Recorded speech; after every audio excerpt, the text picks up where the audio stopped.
going to 6553 Cardinal, IV Deli Mart, code 3. Frank 19, another gunshot to the chest. 6 of its students dead. The University of California, Santa Barbara community is in mourning. The gunman who methodically planned the attack chronicled his descent into a deranged rage. How did this young man, who seemed to have everything, become a mass murderer? The short life of Elliot Rodger was a strange and twisted one. Tonight, we will investigate what led the mind of Rodger to commit the terrible acts he did, and look at the events which led to the catastrophic day Rodger dubbed the Day of Retribution. Welcome to the first part of the mini documentary series.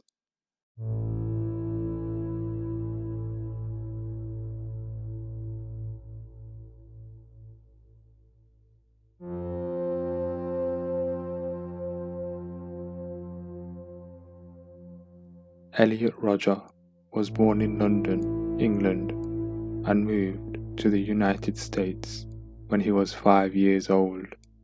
He was raised in Los Angeles. His mother is Lee Chan Rodger, a Malaysian research assistant for a film company, and his father is a British filmmaker, Peter Rodger, whose credits include working as a second unit assistant director for the Hunger Games. His stepmother is a Moroccan actress, Sumaya Erkebun. His parental grandfather was a photojournalist, George Rodger. He had a younger sister and a younger half-brother.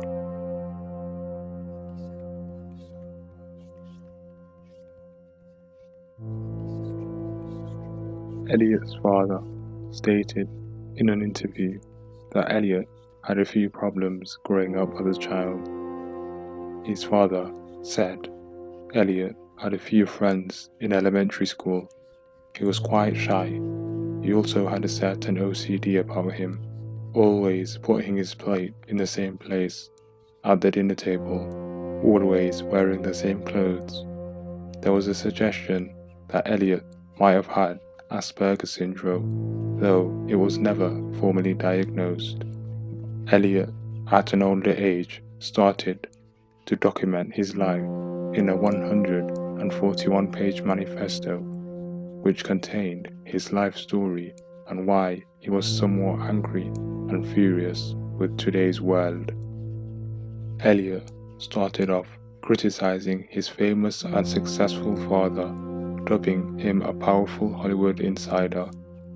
One of the most hard-hitting statements in Elliot's 141-page manifesto was that, he said, "My 9-year-old self realized there were hierarchies, that some people are better than others.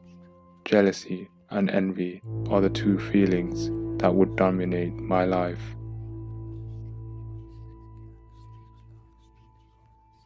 Elliot created a 107,000-word manifesto titled My Twisted World, detailing his whole life story and why he hated the world, constantly mentioning his lack of success with women.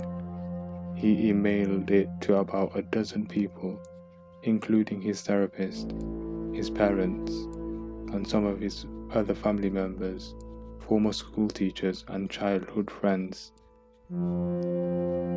He wrote in My Twisted World that being of mixed race made him different from the normal, fully white kids. On one online forum, he said that he opposed interracial dating and made several racist posts regarding African, American, Hispanic, South Asian, and East Asian people, stating that seeing these men of these ethnic groups socializing with white women makes you want to quit life. In one online post, Rodger wrote, "Full Asian men are disgustingly ugly, and white girls would never go for you. You're just butthurt that you were born as an Asian. You lash out by linking these fake pictures. You even admit that you wish you were half white. You'll never be half white, and I'm Myuu. Never fulfill your dream of marrying a white woman. I suggest you jump off a bridge. Further, in his manifesto, he wrote, "How could an inferior ugly black boy be able to get a white girl and not me? I am white myself. I am a descendant from British ancestry. He is descended from slaves."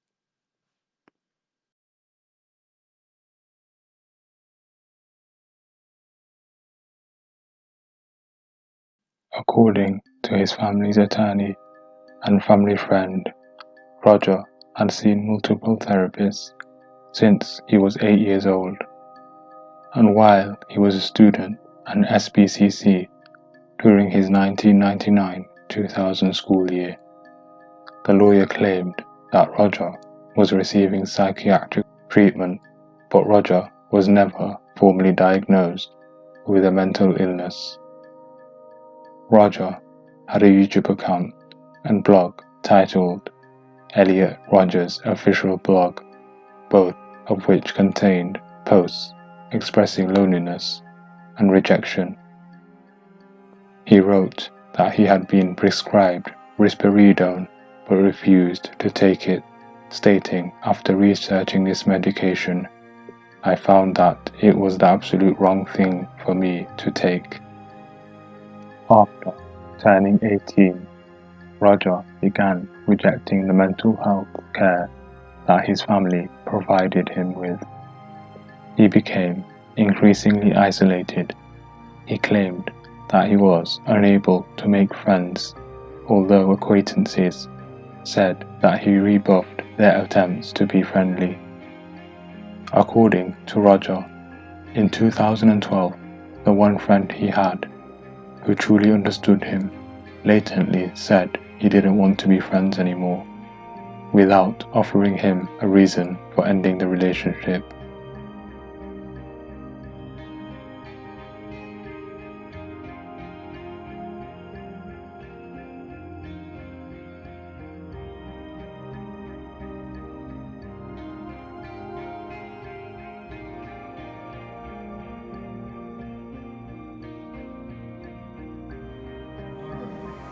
Is the day of retribution. The day in which I will have my revenge against humanity, against all of you. In September 2012, Rodger visited a shooting range to train himself in firing handguns. In November 2012, he purchased his first handgun, a Glock 34 pistol in Goleta. After doing research on handguns and judging the Glock 34 to be an accurate, efficient, and highly dangerous weapon, as documented in his manifesto. In the spring of 2013, Rodger bought 2 additional handguns, both SIG Saucer P226 pistols, writing that they were of a much higher quality than the Glock and a lot more efficient. He purchased the weapons in different cities, Oxnard and Burbank. According to his manifesto, Rodger had saved $5,000 to purchase the weapons and supplies that he needed. Gun law experts have said that there was nothing in his known history that could have prevented him from making illegal gun purchases. Nearing the end of his manifesto, Rodger made a chilling statement, saying he'd finally had enough of life and the injustice he claimed he lived through. Quoting from the document, he said, "It was only when I first moved to Santa Barbara that I started considering the possibility of having to carry out a violent attack of revenge as a final solution to dealing with all of the injustices I've had to face at the hands of women and society. I came up with a name for this day after I saw all of the good-looking young couples walking around my college in the town of Isla Vista. I named it the Day of Retribution. It would be a day in which I exact my ultimate retribution and revenge on all of the hedonistic scum who enjoyed lives of pleasure that they don't deserve. If I can't have it, I will destroy it. I will destroy all women because I can never have them. I will make them suffer, all suffer for rejecting me. I will arm myself with deadly weapons and wage a war against all women and the men they are attracted to, and I will slaughter them like animals they are. If they won't accept me among them, then they are my enemies. They showed me no mercy, and in turn I will show them no mercy. The prospect will be so sweet and justice will be finally served. Elliot Rodger was initially going to carry out his attack in November 2013, but rescheduled it to spring 2014, April 26, 2014 being his chosen date. After clarifying the date for the Day of Retribution, Rodger started to meticulously plan out his attack. His plan had several phases. In his first phase, Rodger planned to kill his two housemates, first in order to secure his apartment as a personal torture and killing chamber. Rodger quickly backed out of that plan, changing his mind about luring people in his apartment, as he was said it was too risky and had a high chance of being caught. Rodger then planned to visit his father's house in order to kill his brother and stepmother. He wanted to use his father's Mercedes for the next part of his plan. This is the most emphasized part of Rodger's plan because he fears he will be unable to complete the act if his father is not out of town. For the second phase, Rodger planned to implement his war on women. His main target is the Alpha Phi Women's Fraternity at UCSB, where he deems as having the most beautiful girls. He planned to sneak into their houses at 9 p.m., slaughtering and killing them with guns and knives. Rodger then writes that his final phase will be a showdown on the streets of Isla Vista. Rodger then plans to drive to Del Peyo Drive and kill as many people as running down them by cars or shooting them down with guns. His final plan is to massacre everyone at the houses where he was injured in July 2013. Predicting immediately, Rodger writes that he will then swallow Xanax and Vidicon and then shoot himself in the head. On May 23, 2014, Elliot Rodger uploaded his final video to YouTube. Hi, Elliot Rodger here. Well, this is my last video. It all has to come to this. Tomorrow is the Day of Retribution. The day in which I will have my revenge against humanity, against all of you. For the last 8 years of my life, ever since I've hit puberty, I've been forced to endure an existence of loneliness, rejection, and unfulfilled desires, all because girls have never been attracted to me. Girls gave their affection and sex and love to other men, but never to me. I'm 22 years old, and I'm still a virgin. I've never even kissed a girl.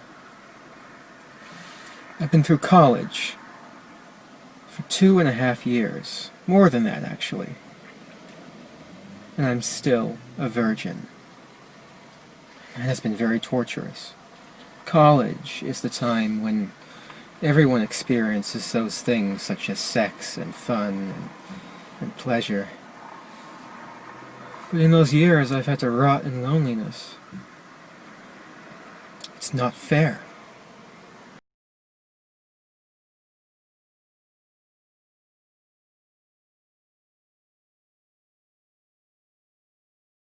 But I will punish you all for it.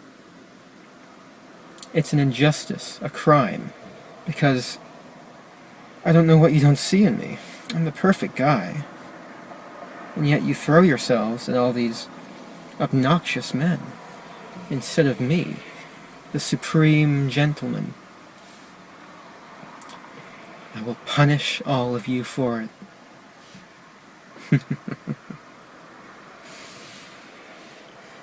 On the day of Retribution, I am going to enter the hottest sorority house of UCSB. And I will slaughter every single spoiled, stuck-up, blonde slut I see inside there.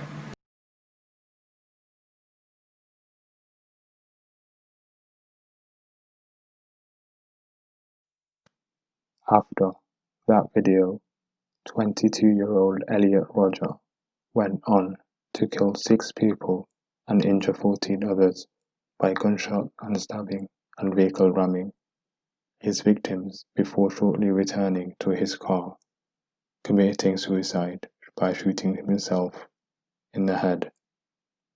Police investigated 12 separate crimes in 10 locations. A search of Rodger's car recovered 3 9mm semi-automatic pistols and more than 400 rounds of unspent ammunition, all loaded into 41 10-round magazines. The guns were purchased legally in 3 different cities in Santa Barbara. All 6 murder victims were students at the University of California. All were declared dead at the scene of their attacks, and preparations took over a year, stated by Sheriff Bill Brown. The men killed at Rodger's apartment were identified as George Chen, 19, Chen Young James, 20, and Weehan David Wang, 20. Hong and Chan were confirmed to be Rodger's co-tenants, according to an apartment lease, while police were investigating whether Wang was also a resident or visiting the apartment on the night of the killings. The 3 who died of gunshot wounds were identified as Catherine Cooper, 22, Christopher Michaels Martinez, 20, and Veronica Weiss, 19. Cooper and Weiss, both members of the Delta Delta Delta sorority, were killed outside the Alpha Phi sorority house, while Michael Martinez died at the Isla Vista Deli Mart. This case was by far a tragic case, which could have been prevented if Elliot's signs of mental deterioration were spotted sooner. This dark and twisted attack on innocent young men and women will for sure leave a scar in the minds of young American teenage students. Let's hope we don't see another similar incident in the future involving the violent and somewhat disturbing incel ideology. Until next time, stay tuned and disturbed. I'd like to give you a very big thank you. If you are still watching, don't forget to subscribe and have a fantastic evening. Good night, my friends. Until next time, stay safe and disturbed.